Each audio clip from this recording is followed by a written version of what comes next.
Hello buddies, now Ajay Mitra, grade 6 from Brimbats Garden School. Today's Karmayogi Appa message. True humility is to be aware of the divinity in others, which tries to teach you through ignorance. Humility is the awareness of ignorance behind our knowledge and gnana behind others' ignorance. Thank you, bye. Hi, hello buddies. Now Ajay Karma from Brimbats Garden School. நான் எனக்கு கல்கியில் ஒரு சிறுகதை தான் சொல்ல போகிறேன். அது பேர் என்னன்னா அப்பர் பட்சித்தப்பா. ஒரு ஊரில் ஒரு ஃபேமிலி கல்யாணத்துக்கு போகலாம், கும்பகோணத்தில் கல்யாணத்துக்கு போகலான்ட்டு போயிருந்தாங்களாம். அப்போ ட்ரெயினில் ஏறிட்டு அவங்க சித்தி சொன்னாங்கன்னா மொத்தம் 13 பொருட்கள் 10 ஆள் மொத்தமாக சேர்த்தா 23 ஐட்டம்ஸ் இருக்கு அப்படின்னாங்களாம். அப்போ எல்லாமே என்னை பார்த்து மணி சொன்னானா எல்லாமே கரெக்டாக இருக்கு, இப்போ நம்ம போகலாம் அப்படின்னு சொன்னானா. அதுக்கப்புறமா அவங்க சித்தப்பா மணி கீழே படுத்துக்கோங்க நீங்கள் அப்படின்னாங்க. சித்தப்பா சொன்னானா நான் கீழெல்லாம் படுக்க முடியாது, நான் கீழே பார்த்தேன்னா என்னால் ஏந்திரிக்கவே முடியாது, நான் அப்பர் பத்தில் போய் பத்துக்கிறேன் அப்படின்னானா. இல்லை மணி சொன்னானா இல்லை நீங்கள் கீழே படுத்துக்கோங்க அப்படின்னானா. வேண்டாம் நான் அப்பர் பத்தில் போய் மேலே பத்து தூங்குறேன் அப்படின்னானா. அப்புறமா மணியும் அவரோட கையை பிடிச்சி பொறுமையாக ஏற்றி விட்டானா. அவரும் மேலே போய் படுத்து தூங்கிட்டாரான். அதுக்கு அப்புறமா தாமரை வந்துச்சான்.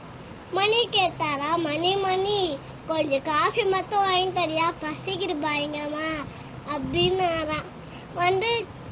மணி சொன்னானா இப்போ ட்ரெயின் 4 நிமிஷம் தான் நிற்கும், அதுக்கப்புறம் போயிடும், அதுக்கப்புறம் நான் அங்கேயே தான் இருக்கணும் அப்படின்னு சொன்னானா.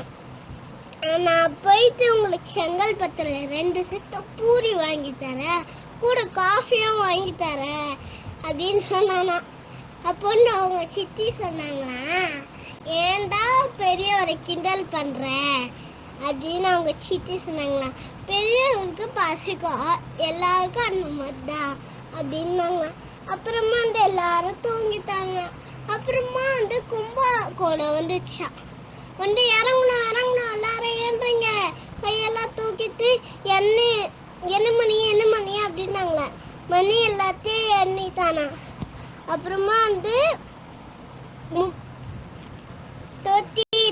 பொருட்களும் 10 ஆளுங்கெல்லாம் இருக்கும் அப்படின்னு. அப்புறமா மொத்தமா 23 ஐட்டம் இருக்கு அப்படின்னு எல்லாத்தையும் மணி எண்ணி பார்த்துட்டு பாடா எல்லாமே கரெக்டா இருக்கு அப்படின்னு சொல்லிட்டு போய் உட்காந்துங்களா. மணி சொன்னானா நம்ம சித்தப்பாவை எல்லாருக்கும் இன்ட்ரடியூஸ் பண்ணோம், ஃபர்ஸ்ட் நான் சித்தப்பாவை போய் கூட்டி தரேன் அப்படின்னா. சித்தப்பாவை தேர்ந்தாங்களா, அங்கங்க தேர்ந்தானா மணி.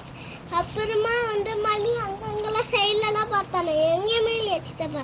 அப்புறமா தான் தெரிஞ்சுதா சித்தப்பாவை ட்ரெயின்ல அப்பர் பத்தில் விட்டுட்டு போயிட்டாங்களாம்.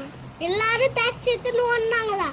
அவரை பிடிங்கன்ட்டு போய் ஓடினாங்களா. இதுதான் அப்பர் பட் கடை, அப்பர் பட் சித்தப்பா கடை. தேங்க்யூ, பாய். அனைவருக்கும் வணக்கம். நான் கற்பகம் ராஜேஷ், பிரைம்பர்ஸ் கார்டன் பள்ளியிலேருந்து பேசுகிறேன். இன்றைக்கி நாம் ஒரு குட்டி கதை பார்க்க போகிறோம். ஒரு நிலத்தில் விவசாயி விதை விதைக்கிறார். விதை விதைச்சிட்டு போய் ரெஸ்ட் எடுக்கலான்னு போகிறார். அப்போ அவர் விதை விதைக்கிறத பக்கத்து அந்த ஒரு தண்ணியில் இருந்த கொக்குங்கள்லாம் பார்த்துட்டு, குளத்தில் இருந்த கொக்குங்கள்லாம் பார்த்துட்டு அவர் விதைச்சிட்டு அப்படி சைடில் போன உடனே என்ன பண்ணுதுங்க, அதோட அழகால் கொத்தி அந்த விதையெல்லாம் எடுத்து பொறுக்கி சாப்பிடுதுங்க.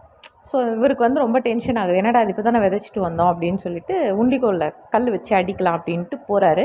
போனால் அவருக்கு மனசு கேட்கல, ஐயோ கல் பட்டால் அது கொக்கு செத்துருமே அப்படின்னு சொல்லிட்டு சும்மா நம்ம அடிக்கிற மாதிரி ஆக்ஷன் பண்ணுவோம், அது பயந்து போயிடும், நமக்கும் விதை மிஞ்சிரும் அப்படின்னு சொல்லிட்டு சும்மா வெறும் உண்டிக்கோலை இழுத்து கல் இருக்க மாதிரி ஆக்ஷன் பண்ணுறாரு.